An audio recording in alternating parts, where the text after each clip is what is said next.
आप बैठे हैं, उस तरफ बड़ा क्रिकेट का मैच चल रहा है।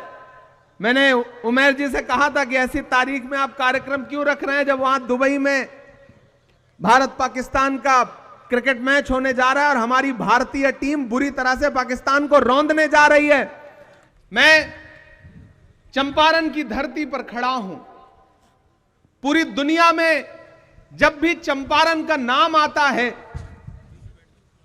तो पूरी दुनिया बड़े अदब से इस इलाके को सर झुका के ये कहती है कि ये वो सरजमीन है जहां कभी महात्मा गांधी जी ने इसे अपनी कर्मभूमि बनाया और यहां से एक बड़े आंदोलन की शुरुआत की। मैं उस धरती पर खड़ा हूं। आपसे अगले 2, 3, 4, 5 मिनट जरूरी गुफ्तगू करना चाहता हूं। सबसे पहले तो मैं भाई अखिलेश जी को बधाई दूंगा।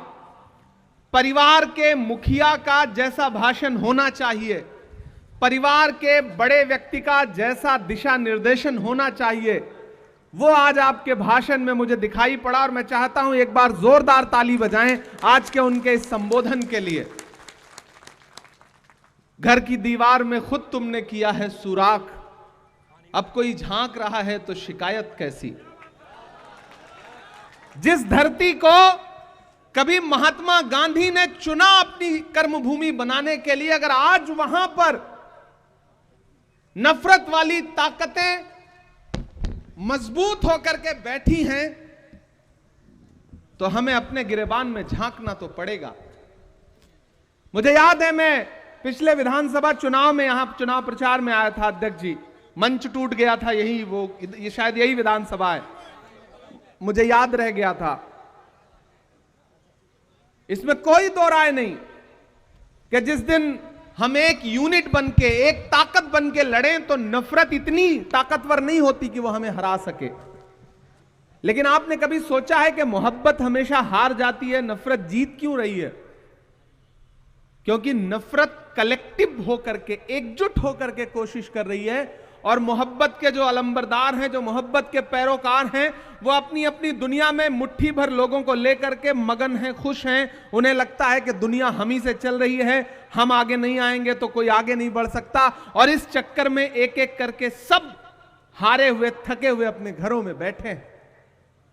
मैं आज नरकटियागंज में खड़ा होकर के, पश्चिमी चंपारण में खड़ा होकर के, बेतिया में खड़ा होकर, बगहा में खड़ा होकर के आप सारे लोगों से यह कहना चाहता हूं कि अगर आपको यह लगता है कि आने वाले चुनाव या जो गुजरा चुनाव था वो सिर्फ सांसद और विधायक बनने बिगाड़ने का चुनाव है तो आप बहुत छोटा सोच रहे हैं। खतरा बहुत बड़ा है। देश की सत्ता पर बैठे हुए लोगों का जो अंतिम सच है वो यही है कि वो डॉक्टर बाबा साहब अंबेडकर के संविधान से नफरत करते हैं। याद करिए लोकसभा चुनाव में भारतीय जनता पार्टी के बड़े नेताओं के बयान, चाहे वो अनंत हेगड़े हो, चाहे लल्लू सिंह हो, चाहे ज्योति मिर्धा हो, चाहे मेरठ ला करके मुंबई से चुनाव लड़ाए गए और मौजूदा सांसद अरुण गोविल हो, नारा क्या था? हमें बहुमत दो, हम संविधान बदलेंगे। हमने आपने अपने कानों से सुना है इस नारे को। वो तो भला हो भारत की जनता का कि उसने 400 पार का नारा लगाने वालों को 240 पे ला करके ऐसा पटका कि न ये नारा भूले बल्कि संविधान को सरमाथे लगाते हुए संविधान जिंदाबाद और संविधान को लेकर के पूरे देश में बातें करना उन्होंने शुरू कर दिया। ये आपकी और पूरे देश की संविधान के प्रति जो मोहब्बत है उसका परिणाम था। मैं आपसे कहना चाहता हूं साथियों कि पिछले दिनों अखिलेश भाई और हम दोनों लोग राज्यसभा में बैठे थे। देश के गृह मंत्री भाषण कर रहे थे और भाषण करते करते उन्होंने एक बात कही कि आजकल एक फैशन हो गया है अंबेडकर अंबेडकर अंबेडकर अंबेडकर। अगर इतनी बार विपक्ष वाले भगवान का नाम लेते तो 7 जन्मों के लिए स्वर्ग मिल जाता। यह एक अहंकार की भाषा थी जिसका पूरी कांग्रेस पार्टी ने मजबूती के साथ वहां विरोध किया और विरोध करने के बाद संसद के बाहर, संसद परिसर में भी विरोध किया और उसका परिणाम यह रहा कि देश के गृह मंत्री को माफी मांगनी पड़ी, देश के प्रधानमंत्री को एक दिन में 5-6 ट्वीट करने पड़े। यह रहा कांग्रेस पार्टी और विपक्ष की ताकत का असर। लेकिन यह बात उनके मुंह से ऐसे ही नहीं निकल आई है। इसके पीछे जो एक पूरी सोच है, उस सोच को समझना पड़ेगा। जिन्हें तिरंगे से नफरत है, अपना झंडा प्यारा है, गांधी का कातिल अब भी जिनकी आंखों का तारा है, शर्मनाक इतिहास है जिनका अंग्रेजों से यारी का, वो अब हमको बांट रहे हैं सर्टिफिकेट गद्दारी का। उनके इरादे खतरनाक हैं, क्योंकि पूरा सिस्टम, पूरा तंत्र उनके साथ है, इसलिए बहुत सारी जगहों पे सफल होते हुए भी दिख रहे हैं। इसलिए हमारा आपका दायित्व तो बहुत बढ़ जाता है। यहां मंच पर सैकड़ों की तादाद में पदाधिकारी और नेता बैठे हैं। मेरा मानना है कि मंच पर मौजूद लोग ही अगर आज से एकजुट होकर के ये सोच लें कि हमें नफरत वाली ताकतों के खिलाफ आज से लड़ाई शुरू करनी है। हमारी दिक्कत क्या है कि हम सिर्फ चुनावी टाइम में चुनाव लड़ते हैं, जब टिकट मांगने का मौका आता है तब हम नई सदरी और नया कुर्ता पजामा निकालते हैं। सही है कि नहीं? चुनाव पूरे 5 साल लड़ना पड़ेगा, नफरत के खिलाफ पूरे 5 साल लड़ना पड़ेगा। वो नफरत को फैलाने के इतने असंख्य हथियार हैं उनके पास। हम आप यहां भाषण कर रहे हैं, उनका पूरा एक आईटी सेल बैठा है। आपके कौन से बयान को कहां काट करके कहां पहुंचा दिया जाएगा आपको पता भी नहीं चलेगा। इस देश में तकरीबन 350 मिलियन लोग हैं जो फेसबुक यूज करते हैं, 450 मिलियन लोग हैं जो यूट्यूब यूज करते हैं, इंस्टाग्राम यूज करते हैं, और तकरीबन 563 मिलियन लोग हैं जो व्हाट्सएप यूज करते हैं। हमको आपको पता ही नहीं है कि सोशल मीडिया का कैसा दुरुपयोग करके आपके खिलाफ प्रोपेगेंडा चलाया जा रहा है, और हम अपनी दुनिया में मगन होकर के हमें लगता है कि नहीं, संविधान भी सुरक्षित है, लोकतंत्र भी सुरक्षित है, देश भी सुरक्षित है। उधर अमेरिका से हमारे बेटों को बेड़ी और हथकड़ी लगा करके देश में भेजा जा रहा है, और देश के प्रधानमंत्री नमस्ते ट्रंप का नारा लगा रहे हैं। हालात वैसे नहीं है जैसा आप समझते हैं। राहुल गांधी जी अपने भाषणों में हमेशा एक बात कहते हैं कि जब जेब कतरे को आपकी जेब काटनी होती है तो पहले आपका ध्यान भटकाता है और फिर आपकी जेब काट लेता है। इसी तरह इस सरकार ने किया है। आपको धर्म की अफीम सुंघा करके, आपको नफरत की अफीम सुंघा करके, आपके आटा, चावल, दूध, दही, पनीर, छाछ, लस्सी, यहां तक कि कफन तक पर टैक्स लगा दिया है और आपको पता तक नहीं है। खतरा बहुत बड़ा है। इसलिए मैं पूरे बिहार के लोगों से, मैं खुद लंबा सा सफर तय करके, कई कार्यक्रम इधर उधर करके मुझे लगा कि नहीं, मुझे जाना है और अल्पसंख्यक विभाग के विशेष तौर से पदाधिकारियों से बातचीत करनी है। ये जो पूरा इलाका है ये बहुत उपजाऊ है और कांग्रेस की विचारधारा के लिए बहुत मुफीद इलाका है, क्योंकि ये गांधी का इलाका है, ये गोडसे का इलाका नहीं है। इसलिए अगर आप सबने प्रण लिया, किसी ने कहा है कि शेर जब तक अपनी कहानियां लिखना खुद नहीं सीखेंगे तब तक शिकारी अपनी कहानियों में खुद को महान बताते रहेंगे। इसलिए नरकटियागंज वालों, अल्पसंख्यक विभाग के पदाधिकारियों, हमारे महिला कांग्रेस की जो साथी हैं, हमारे यूथ कांग्रेस के जो साथी हैं, हमारे एनएसयूआई के जो साथी हैं, सेवा दल के जो साथी हैं, हमारी मेन कांग्रेस की जो बॉडी है, उन सब से मैं अनुरोध करता हूं कि अखिलेश जी हो, इमरान प्रतापगढ़ी हो, हम सारे लोग अपना 100% देने के लिए तैयार हैं। हर दिन आपके लिए जब भी आप कहेंगे हम उपलब्ध हैं, लेकिन आपको एक रोड मैप तो आने वाले दिनों के लिए बनाना पड़ेगा, तब आप लोकतंत्र और संविधान बचाने की लड़ाई को मजबूती से लड़ पाएंगे। मेरे भाई, यहां बड़ी तादाद में बुजुर्ग बैठे हैं, नौजवान साथी बैठे हैं, माएं बहनें बैठी हैं। महान बादशाह सिकंदर ने जब यूनान जीता ना, यूनान को जब फतेह किया तो जीत का जश्न मनाने के लिए शहर की सड़कों पर निकला, तो उसने देखा कि पूरा शहर तो जश्न मना रहा है, लेकिन एक फकीर आदमी सड़क के किनारे बेखबर होकर के सारे शोरगुल से चुपचाप सो रहा है। सिकंदर को गुस्सा आया, सिकंदर अपने घोड़े से उतर के उस सोते हुए फकीर के पास गया और गुस्से में उसे जोर की एक लात मारी और लात मार के कहा कि क्यों रे फकीर, मैंने शहर जीत लिया, यूनान फतेह कर लिया, लोग मेरे साथ जश्न मना रहे हैं और तू सो रहा है। उस फकीर ने उनींदी आंखों से सिकंदर की तरफ देखा और देख करके कहा कि शहर फतेह करना, शहर जीतना बादशाहों का काम है, लेकिन लात मारना गधे का काम है। लात तो हमको आपको भी मारी जा रही है ना पिछले कुछ वर्षों से। कभी महंगाई की लात पड़ रही है, कभी नोटबंदी की लात पड़ रही है, कभी जीएसटी की लात पड़ रही है, लेकिन हम हैं कि सोए हुए हैं, हम आवाज नहीं उठा रहे हैं, हम बोल नहीं रहे हैं। मैं राहुल गांधी का सिपाही हूं, अखिलेश भाई राहुल गांधी के सिपाही हैं, और हम सारे लोग राज्यसभा में, देश की संसद में, सड़क से संसद तक जो लड़ाई लड़ रहे हैं, मल्लिकार्जुन खड़गे जी के निर्देश पर, सोनिया जी के निर्देश पर, प्रियंका जी के निर्देश पर, राहुल जी के निर्देश पर, उनके कंधे से कंधा मिलाकर के जो लड़ाई लड़ रहे हैं, उस लड़ाई में हम तब तक नहीं जीत सकते जब तक आप हमारे साथ नहीं खड़े होंगे। आपका साथ होना बहुत महत्वपूर्ण है, आप बहुत जरूरी लोग हैं। हम यहां 3-4 फीट ऊपर मंच पर बैठे हैं और आप नीचे 4 फीट बैठे हैं, तो इसका यह मतलब नहीं कि आपका अस्तित्व जो है वो कमतर है। मैं तो यह मानता हूं कि जैसे 2 तराजू है, एक आप हैं, एक ये इस तरफ है, और ये तराजू का एक पलड़ा थोड़ा सा ऊंचा है, आप नीचे हैं, तो इसका यह मतलब नहीं कि आप कमतर हैं। आप ज्यादा महत्वपूर्ण लोग हैं, क्योंकि तराजू का वही पलड़ा नीचे होता है, झुका होता है, जिसमें वजन ज्यादा होता है। आप ज्यादा वजनदार लोग हैं।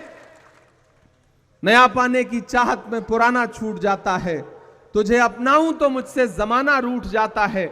मोहब्बत पढ़ने लिखने में बहुत आसान है, लेकिन मोहब्बत को निभाने में पसीना छूट जाता है। आप बैठे हैं, उस तरफ बड़ा क्रिकेट का मैच चल रहा है। मैंने उमेर जी से कहा था कि ऐसी तारीख में आप कार्यक्रम क्यों रख रहे हैं जब वहां दुबई में भारत पाकिस्तान का क्रिकेट मैच होने जा रहा है और हमारी भारतीय टीम बुरी तरह से पाकिस्तान को रौंदने जा रही है। ऐसे दिन आप कोई राजनीतिक कार्यक्रम मत रखिए, लेकिन उनका मन था कि नहीं, 23 तारीख के बाद फिर और व्यस्तताएं हैं, तो आज आपके बीच में हम सारे लोग हाजिर हुए हैं। और आपसे साथियों मैं कहना चाहता हूं कि यह संविधान महज एक किताब नहीं है, इसमें महज कुछ पन्ने नहीं है। डॉक्टर बाबा साहब अंबेडकर ने कितने रातें जाग करके अपने खून पसीने से इस संविधान को लिखा था।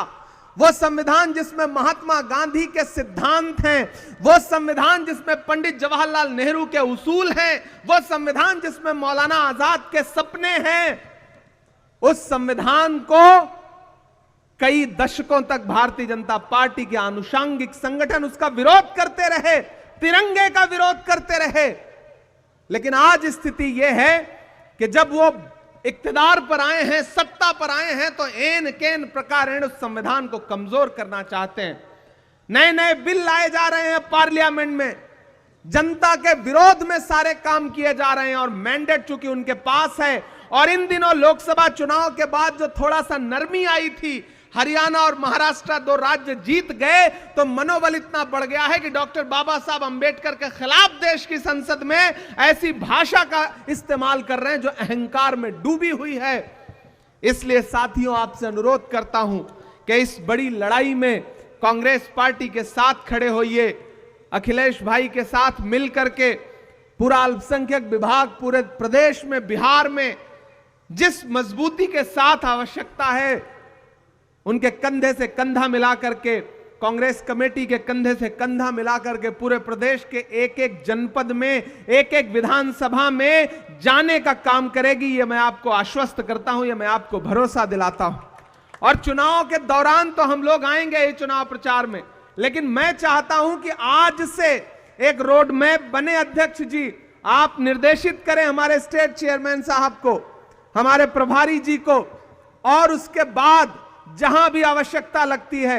मुझे खुशी है कि आपने माइक पर यह बात बताई कि मेरा बिहार से एक जज्बाती लगाव है। इसमें कोई दो राय नहीं कि बिहार से मुझे एक जज्बाती लगाव है। इसीलिए जब भी मुझे देश की पार्लियामेंट में बोलने का मौका मिलता है, तो मैं कोशिश करता हूं कि बिहार के जो भी मुद्दे हैं उनको अपने भाषण में जरूर समेट सकूं और सदन के पटल पर रख सकूं। कुछ बातें हैं, 15 मिनट का समय मिलता है, 10 मिनट का समय मिलता है, जो आप कह देते हैं, कुछ जो छूट जाती है वो मैं कह देता हूं। यही एकजुटता तो हमें आगे ले जाएगी। इसी एकजुटता की तो आवश्यकता है और इसी एकजुटता को अपनाने की जरूरत यहां चंपारण के हमारे लोकल नेताओं को भी है कि आप अपनी दुनिया में मगन बने बैठे रहिए, लेकिन अंततोगत्वा एक वोट से भी अगर सत्ताधारी लोग जीत जा रहे हैं तो हार है। उसी देश की पार्लियामेंट में जो 48 वोट से, सिर्फ 48 वोट से चुनाव जीत के सांसद बन के आया है वो भी बैठता है, और हमारा एक सांसद है जो 10.5 लाख वोट से असम से जीत के आया है वो भी बैठता है। तो जीत है और हार है, और लोकतंत्र नंबर का खेल है। चुनावी प्रणाली जो है वो नंबर का खेल है, कितने सर, कितने मतदाता, कितने वोट। तो इस गणित में आपको गुणा गणित तो बिठाना पड़ेगा। अपना ईगो, अपना जबरदस्ती का जो एक ईगो है उसको किनारे रख करके संगठन कैसे मजबूत हो, इसके लिए हम सारे लोगों को काम करना पड़ेगा। कोई दूध का धुला नहीं है। हम सब में से कोई बहुत राजनीतिक तौर पे कोई बहुत बड़े दिल का हो सकता है, सारे लोग होता है कि नहीं होते, लेकिन जब राजनीतिक नतीजों का दौर आ रहा है तो फिर लोगों को स्पेस दीजिए, लोगों को साथ जोड़िए, एकजुट करके साथ लेकर के चलिए। और पूरे बिहार में मैं उस आहट को महसूस कर रहा हूं अध्यक्ष जी। पटना से उतर करके यहां तक आते हुए, यहां मीडिया के साथी मौजूद हैं, कल शाम से लेकर के अब तक जितना मैंने इनसे बात किया है, मैं ये महसूस कर रहा हूं कि बीपीएससी के जो छात्र हैं, नौजवान, पेपर लीक की शिकायत करने के लिए जब सरकार की चौखट पर गए तो उनके पीठ पर जो लाठियां बरसी हैं उसका जख्म अभी सूखा नहीं है। वो तैयार हैं इस बात का बदला लेने के लिए। मैं जिस इलाके में खड़ा हूं यह गन्ना किसानों का इलाका है, और किस तरह से उनकी फसल को बर्बाद किया जा रहा है, किस तरह से उनको न्याय नहीं दिया जा रहा है। यहां का किसान इस बात से नाराज है। कीमत तो बहुत बढ़ गई शहरों में धान की, लेकिन विदा न हो सकी बेटी किसान की। मौका मिला तो लोगों ने कुर्सी के वास्ते, मौका मिला तो लोगों ने कुर्सी के वास्ते तस्वीर ही बिगाड़ दी हिंदुस्तान की। इस देश का किसान और खास तौर से बिहार का किसान आज तक नहीं भूला है कि किस तरह एमएसपी की लीगल गारंटी मांगते हुए 700 जवानों को, किसानों को अपनी शहादत देनी पड़ी। तब सेंटर की सरकार को यह एहसास हुआ कि वो जो कृषि कानून लाए थे वो काले हैं, और उनको बदलने के लिए नरेंद्र मोदी जी तैयार हुए। इतनी कुर्बानी तो एक साथ जलियांवाला बाग में अंग्रेजों ने भी नहीं ली थी जितना इस सरकार ने किसानों की कुर्बानी ली है। तुझको कितनों का लहू चाहिए अर्ज़े वतन, कितनी आहों से कलेजा तेरा ठंडा होगा। यह किसान विरोधी सरकार है, यह नौजवान विरोधी सरकार है। पिछली बार आपको याद होगा जब महागठबंधन की सरकार थी तो किस तरह युवाओं को नौकरी देने का काम किया था बिहार की महागठबंधन की सरकार ने। अगर बिहार का युवा चाहता है कि फिर से नौकरी आपको मिले, किसान चाहता है कि उसके सम्मान की राशि उसे मिले, किसान चाहता है कि उसके कर्जे माफ किए जाएं, तो एक बात याद रखना, अगर इनकी सरकार बनी तो अंबानी और अडानी के कर्जे माफ होंगे। अगर आपकी सरकार बनी तो किसानों के कर्जे माफ होंगे, मजदूरों के कर्जे माफ होंगे, गरीबों के कर्जे माफ होंगे। यह बुनियादी अंतर है भाजपा और कांग्रेस की सोच में, यह बुनियादी अंतर है नरेंद्र मोदी जी और राहुल गांधी जी की सोच में। मैं राहुल गांधी जी के साथ चला हूं 4000 किलोमीटर। मैंने देखा है उनके पैर के छाले, मैंने देखा है उस आदमी की मेहनत। उस आदमी ने बस एक नारा लगाया 4000 किलोमीटर चलते हुए कि नफरत छोड़ो, भारत जोड़ो। एक मीडिया के साथी ने मुझसे कहा कि इमरान साहब आपको क्या लगता है भारत जोड़ो यात्रा से देश बदल जाएगा? हमने कहा बिल्कुल बदल जाएगा। जब महात्मा गांधी जी ने अंग्रेजों के खिलाफ भारत छोड़ो आंदोलन शुरू किया था तो उस वक्त भी कोई नहीं मान रहा था कि अंग्रेज देश छोड़ करके अंग्रेजों को जाना पड़ेगा। आज राहुल गांधी जी ने भारत जोड़ो आंदोलन शुरू किया है तो लोग आज भले ना मान रहे हों, लेकिन कुछ दिन में लोगों को यह एहसास होगा कि जैसे भारत छोड़ो आंदोलन से अंग्रेजों को जाना पड़ा था, वैसे ही भारत जोड़ो आंदोलन से आज वाले अंग्रेजों को भी जाना पड़ेगा, सत्ता से उतरना पड़ेगा। और यह काम कांग्रेस पार्टी करके दिखाएगी, क्योंकि हम जानते हैं राहुल गांधी जी की मंशा और उनकी नीयत कितनी साफ सुथरी है।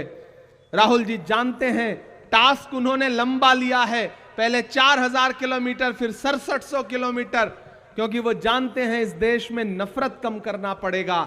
जब तक नफरत कम नहीं होगी तब तक भाजपा कम नहीं होगी।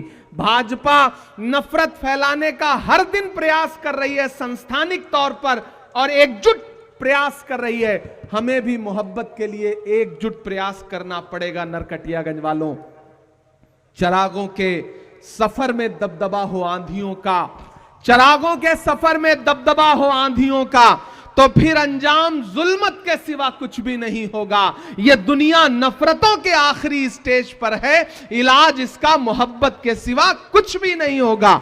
उस मोहब्बत की कोशिश के लिए हम सारे लोग तैयार हैं। आप भी हमारा साथ देने के लिए तैयार रहेंगे। संविधान की एक प्रति उठाइए, अपने अधिकारों के हक के लिए संविधान को न सिर्फ अपने घर की ताकों पर, अपने घर के लाइब्रेरी में सजा के रखिए, बल्कि संविधान को पढ़िए भी। उसके आर्टिकल, उसकी प्रस्तावना, उसके पन्ने जो आपको अधिकार देते हैं, यह शासन, यह प्रशासन, यह तंत्र आपसे उन अधिकारों को छीनने में लगा है। उन अधिकारों के प्रति जागरूक होइए और ये जो आपके छोटे छोटे घरौंदों को उजाड़ देना चाहते हैं, उनसे कहिए कि जुल्म करती है जवानी भी नहीं मांगोगे, जुल्म करती है जवानी भी नहीं मांगोगे, खून में अपने रवानी भी नहीं मांगोगे। मेरे मिट्टी के घरौंदों पे बरसने वालों, मैं जो गरजूंगा तो पानी भी नहीं मांगोगे। इस देश का आम इंसान अगर जागेगा, बिहार का आम मतदाता अगर जागेगा, तो ये जो दिल्ली को बैसाखी देने वाली सरकार बिहार में बैठी है, वो बैसाखी भी टूटेगी और बिहार में बदलाव भी होगा। यहां महागठबंधन की सरकार बनेगी। हमें तो आजकल नीतीश कुमार जी पे बड़ा, उनके बारे में सोच के अखिलेश भाई बड़ी चिंता भी होती है। मैं कल आया तो मीडिया के साथियों ने एयरपोर्ट पे पूछा कि नीतीश जी के बारे में आप क्या कहेंगे। हमने कहा आजकल बिहार में भोजपुरी का एक गाना बहुत बज रहा है कि छन छन बदले तोहरे मिजाज रजऊ, धोखेबाज रजऊ। तो मुझे लगता है कि जो साहित्य और संस्कृति है ना, वो समाज का दर्पण होती है। तो ये जो लोक कलाकार हैं, जो भोजपुरी के कलाकार हैं, वो देख रहे हैं कि सरकार के मुखिया का मिजाज छन छन में कैसे बदलता रहता है। तो दरअसल ये गीत किसी प्रेमी या प्रेमिका के लिए नहीं लिखा गया है, बल्कि ये गीत बिहार के मुखिया के लिए लिखा गया है, क्योंकि उनका मिजाज छन छन में बदलता रहता है। तो मुझे कभी कभी उनकी बड़ी चिंता भी होती है, क्या पता फिर उनका मिजाज कब बदल जाए। ऐसी आहट दिल्ली के गलियारों में मिलती भी रहती है, खबरें उड़ती भी रहती हैं। हम उन खबरों का इंतजार करेंगे, लेकिन आपसे इतना कहना चाहते हैं साथियों कि जो संस्थानिक तौर पर अपने एजेंडे को लेकर के भाजपा और आरएसएस के लोग आगे बढ़ रहे हैं, उसका मुकाबला संविधान की किताब से ही किया जा सकता है। जो मुहिम जगाने के लिए राहुल गांधी जी पूरे देश में जा रहे हैं, हम उनके सहयोगी, उनके सिपाही, उनके साथी बनकर के आपके बीच में आए हैं और आपसे ये अनुरोध करते हैं कि इस बड़ी लड़ाई में हमारे साथ खड़े होइए, कांग्रेस पार्टी के साथ खड़े होइए। वैचारिक रूप पर भी, सामाजिक तौर पर भी, राजनीतिक तौर पर भी कांग्रेस पार्टी के साथ आइए। हम सब मिल करके संविधान भी बचाएंगे, लोकतंत्र को भी मजबूत करेंगे और इस देश के हाशिए पर मौजूद दलित हो, पिछड़ा हो, अल्पसंख्यक हो, महिलाएं हो, नौजवान हो, अति पिछड़ा हो और इस देश का वो समड़ जो संस्थान की मार खा करके आर्थिक तौर पे गरीब रह गया है, उन तमाम लोगों के अधिकारों को लड़ने के लिए राहुल गांधी जी के नेतृत्व में पूरा इंडिया गठबंधन उस लड़ाई को लड़ेगा, ये मुझे पूरा विश्वास है। इससे ज्यादा आपसे बहुत कुछ कहना नहीं है। आपने बहुत धैर्य से हमारे भाषण को सुना। मंच पर जो बाकी साथी रह गए हैं, जिनका नाम नहीं ले सके हैं, उनका भी आभार, उनका भी धन्यवाद कि वो इस कार्यक्रम में पूरे जोश और ऊर्जा के साथ शामिल रहे हैं। तो साथियों, एक बार फिर से आप सारे लोगों का बहुत अभिनंदन, बहुत शुक्रिया आप सारे लोगों का। अच्छा, बिना उसके नहीं छोड़ेंगे आप सारे लोग? जी जी, हाँ हाँ ठीक है। कैसे, मुझे भी लग रहा था कि बिना उसके तो आप जाने नहीं देंगे, तो मैं सुना देता हूं कि जख्म पर जख्म खा के निकले हैं। एक दिन पार्लियामेंट में एक साथ 146 सांसद सस्पेंड किए गए, क्योंकि हम इस देश के किसानों और गरीबों के मुद्दे पर सरकार से सवाल कर रहे थे। अखिलेश भाई, हम सारे लोग राज्यसभा लोकसभा में 146 सांसद एक साथ सस्पेंड किए गए। तो जब हम बाहर निकले तो परिसर में ही, पार्लियामेंट के परिसर में मीडिया के साथी खड़े थे। उन्होंने कहा आ गया स्वाद, 146 सांसद एक साथ सस्पेंड हो गए, आप भी सस्पेंड होके आए। तब मेरा जवाब सुनना, मैंने उनसे कहा कि आज अगर सस्पेंड ना हुए होते तो हमें यह लगता कि हमारा नाम बहादुरों में नहीं बल्कि बुजदिलों में लिखा जा रहा है, क्योंकि हम मुद्दे पर लड़ते हुए सस्पेंड हुए हैं और ऐसा सस्पेंशन कितनी भी बार हो हमें कबूल है। तो उन्होंने कहा आप शायर हैं, शायरी की भाषा में समझाइए। वहीं खड़े खड़े एक नज्म हुई थी, वो मैं आपको सुना देता हूं कि जख्म पर जख्म खा के निकले हैं हम, अगर मुस्कुरा के निकले हैं। जख्म पर जख्म खा के निकले हैं हम, अगर मुस्कुरा के निकले हैं। सर झुकाने का हुक्म जब आया, सर झुकाने का हुक्म जब आया, और भी सर उठा के निकले हैं, और भी सर उठा के निकले हैं। नारे हक लगा के निकले हैं कि हर सितम का जवाब आएगा। ये मैं बिहार के नौजवानों की तरफ से सरकार से कह रहा हूं, जिन्होंने रात में लाठियां बरसाई, कि हर सितम का जवाब आएगा, देखना इंकलाब आएगा। और अगली जो 2 लाइनें हैं ना, यहां पंडाल में मौजूद एक एक हाथ हवा में उठना चाहिए, जाना चाहिए पटना तक आपकी तालियों का शोर, कि देखना इंकलाब आएगा, हर सितम का जवाब आएगा। अच्छे दिन का किए थे जो वादा, उनका दिन भी खराब आएगा, उनका दिन भी खराब आएगा। कि झूठ के हाकिमों के चेहरे पर आईना हम दिखा के निकले हैं, नारे हक लगा के निकले हैं। एक बुनियादी अंतर समझिए सत्ता पे बैठे हुए लोगों का और हम विपक्ष में बैठे हुए लोगों का। आप नीतीश जी की, भाजपा की कोई भी रैली उठा के देख लीजिए, सम्राट चौधरी जी का मुंह इधर होगा, नीतीश जी का उधर होगा, अशोक जी का उधर होगा, कहीं से कोई गणित मिलता ही नहीं है। लेकिन एक अच्छी चीज यह है कि आप महागठबंधन के नेता जब भी मंच पे बैठे होंगे तो मुस्कुरा रहे होंगे। हम और अखिलेश भाई बैठे थे तो सुकून से बातचीत कर रहे हैं, बिहार की राजनीति पे हंस रहे हैं, खा पी रहे हैं, कोई तनाव नहीं है। उधर इतना तनाव है कि कब किसका मुलेठा खुल जाएगा, कब किसका गमछा उतर जाएगा, कब किसकी सरकार चली जाएगी, पता ही नहीं चल रहा है। इसलिए ये पंक्तियां पढ़ता हूं। एक दिया हम जला के निकले हैं, कि हम तो निकले हैं मुस्कुराते हुए, हम तो निकले हैं मुस्कुराते हुए, और वो तिल मिला के निकले हैं, नारे हक लगा के निकले हैं, नारे हक लगा के निकले हैं। जख्म पर जख्म खा के निकले हैं हम, अगर मुस्कुरा के निकले हैं।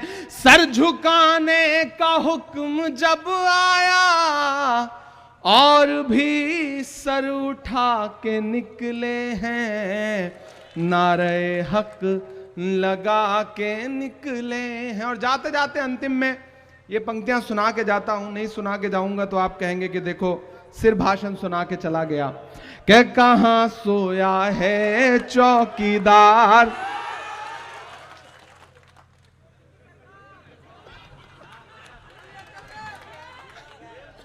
कहां सोया है चौकीदार, कहां सोया है चौकीदार। गैस सिलेंडर की कीमत भी 1000 के पार, कहां सोया है चौकीदार, कहां सोया है चौकीदार। पेट्रोल और डीजल की कीमत रही सैकड़ा मार, कहां सोया है चौकीदार, कहां सोया है चौकीदार। के चाय बेचने वाला पूरा भारत बेच रहा है। बेच रहा है कि नहीं बेच रहा है? देखिए, हम कवियों शायरों को थोड़ी सी लिबर्टी होती है, हम सलीके से अपनी बात कह लेते हैं। आजकल उससे भी खतरा है। पोएट्री, आर्ट, लिटरेचर, कैसे सारी आवाजों को दबाया जा सकता है। हम करें बात दलीलों से तो रद्द होती है, उनके होठों की खामोशी भी सनद होती है। कुछ ना कहने से भी छिन जाता है एजाज़े सुखन, जुल्म सहने से भी जालिम की मदद होती है। इसलिए बोलना जरूरी है कि चाय बेचने वाला पूरा भारत बेच रहा है, इसी काम में हासिल उसे महारत बेच रहा है। कि रेल बिक गई, तेल बिक गया, बिका हवाई अड्डा। अब तैयार रहे ना नरकटियागंज वालों, कि रेल बिक गई, तेल बिक गया, बिका हवाई अड्डा। सब कुछ बिकता देख के खुश हैं अपने जेपी नड्डा। कि जनता महंगाई की मारी करती हाहाकार, कहां सोया है चौकीदार, कहां सोया है चौकीदार। अंत में बस आपसे इतना कहता हूं, चंपारण के साथियों, मैंने आज इस इलाके को जितना जाना समझा और सबसे बात की, अध्यक्ष जी से भी मेरी बात हो रही थी, तो इस इलाके का जो किसान है, इस इलाके का जो युवा है, इस इलाके की बेटियां शिक्षा के लिए जितना उन्हें संकट उठाना पड़ता है, कोई कायदे का विद्यालय नहीं है, कोई कायदे के स्कूल नहीं है, कॉलेज नहीं है। इस इलाके को विशेष रूप से सरकार के द्वारा प्रोत्साहित किए जाने की आवश्यकता है। और मैं आपसे वादा करता हूं, संविधान बचाने, लोकतंत्र बचाने की इस लड़ाई में कांग्रेस पार्टी के साथ खड़े हुई है। आने वाले दिनों में जब यहां पे सरकार बनेगी तो चंपारण और उसके आसपास के इलाके के लिए हमें अपनी सरकार से भी लड़ना पड़ेगा। तो लड़ करके इस इलाके के लिए कुछ ना कुछ शिक्षा के क्षेत्र में विशेष करवाएंगे, ये आपसे वादा करते हैं। और बड़ी आशा और बड़ी उम्मीद के साथ ये कह के जा रहा हूं कि नफरत के कारोबार को बदलेगा ये बिहार। बिहार वालों, आपके नाम ये पंक्तियां हैं कि नफरत के कारोबार को बदलेगा ये बिहार। बिहार की ही बैसाखी है जो दिल्ली चल रही है, टिकी हुई है, खड़ी है। इसलिए ये पंक्तियां पढ़ के जा रहा हूं कि नफरत के कारोबार को बदलेगा ये बिहार, उस झूठे चौकीदार को बदलेगा ये बिहार, जुल्मत तेरे आसार को बदलेगा ये बिहार, इस बार इस सरकार को बदलेगा ये बिहार। बहुत शुक्रिया, बहुत धन्यवाद। आपने बहुत प्यार से, मोहब्बत से इस कार्यक्रम में शिरकत की है। संविधान जिंदाबाद रहेगा, लोकतंत्र जिंदाबाद रहेगा। फिर आपके बीच में आएंगे, ये आपसे वादा करते हैं। आज जाना है, लंबा सफर है, फ्लाइट है, इसलिए माफी चाहूंगा। धन्यवाद।